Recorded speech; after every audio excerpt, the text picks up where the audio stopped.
ಕಿವಿಯ ಪೇಜಸ್ ಬಗ್ಗೆ ಏನು ಹೇಳ್ತೀಯ? ಸೂಪರ್. ಇನ್ನೊಮ್ಮೆ ಹೇಳೋಣ. ಪೇಜಸ್ ಜೋಡಿ ಸಪರೇಟ್ ಮಾಡೋರು ಯಾರು ಗುರು? ಗಿಲ್ಲಿಯನ್ನ ಈಚೆ ಕಡೆ ಬಾ. ಗಿಲ್ಲಿಯನ್ನ ಈಚೆ ಕಡೆ ಬಾ. ಇಲ್ವಾ ಏನ್ ಮಾಡೋಣ?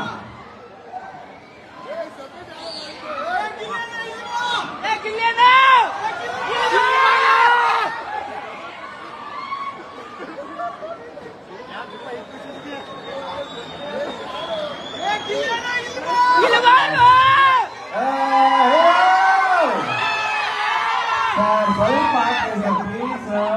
ಒಬ್ರಿಬ್ರು ಅಂತ ಹೇಳಕ್ಕೆ ಇನ್ನೊಂದು ಹೇಳ್ಬೇಕಾದ್ರೆ ಬಿಗ್ ಬಾಸ್ ಅಂತ ಆಸೆ ಬಿಟ್ಟರೆ ಮರೆಯಲಾಗದ ವ್ಯಕ್ತಿಗಳು ಅಂತ ಹೇಳ್ಬೋದು ಕರ್ನಾಟಕ ಜನತೆ. ಅವರು ನಮ್ಮನ್ನ ಉಳಿಸ್ಕೊಂಡು ಅದಕ್ಕೆ ಅವರು ಮರೆಯಲಾಗಲಿ.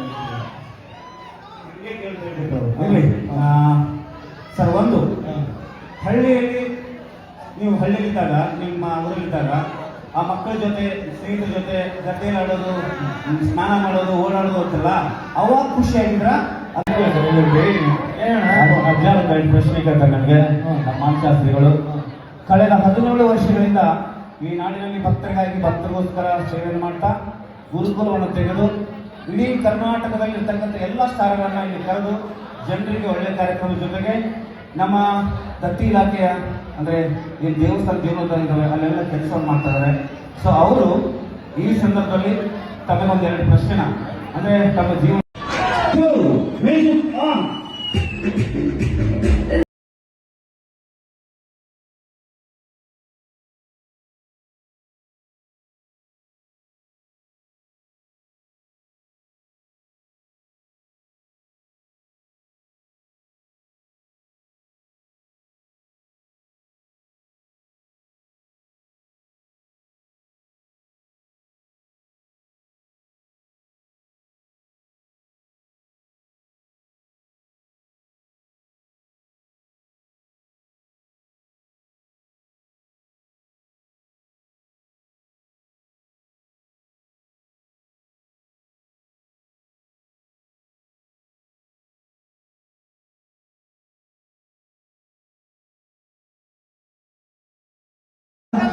ಮೀಸ ಬರೋಕ್ಕಿಂತ ಮುಂಚೆ ಅಕ್ಕ ತಂಗಿ ಜೀವನಕ್ಕೆ ಮೆಟ್ಲಾಗುವಂತಾರೆ, ಗ್ಯಾಪಲ್ಲಿ ಲೈಫಲ್ಲಿ ಸೆಟ್ಲ್ ಆಗುವಂತಾರೆ, ಪ್ರೀತಿ ಮಾಡುವ ವಯಸ್ಸಲ್ಲಿ ಆಸ್ತಿ ಮಾಡುವಂತಾರೆ, ಆಸ್ತಿ ಮಾಡ್ಕೊಂಡು ಮದುವೆ ಆಗಣಂದ್ರೆ ಏಜ್ ಜಾಸ್ತಿ ಆಯ್ತು ಅಂತಾರೆ, ಲವ್ ಮ್ಯಾರೇಜ್ ಆಗಣಂದ್ರೆ ಬ್ಯೂಟಿ ನೋಡ್ತಾರೆ, ಅರೇಂಜ್ ಮ್ಯಾರೇಜ್ ಆಗೋಂದ್ರೆ ಗೌರ್ಮೆಂಟ್ ಡ್ಯೂಟಿ ನೋಡ್ತಾರೆ.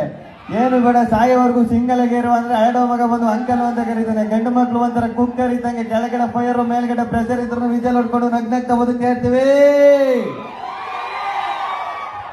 ಏನಣ್ಣ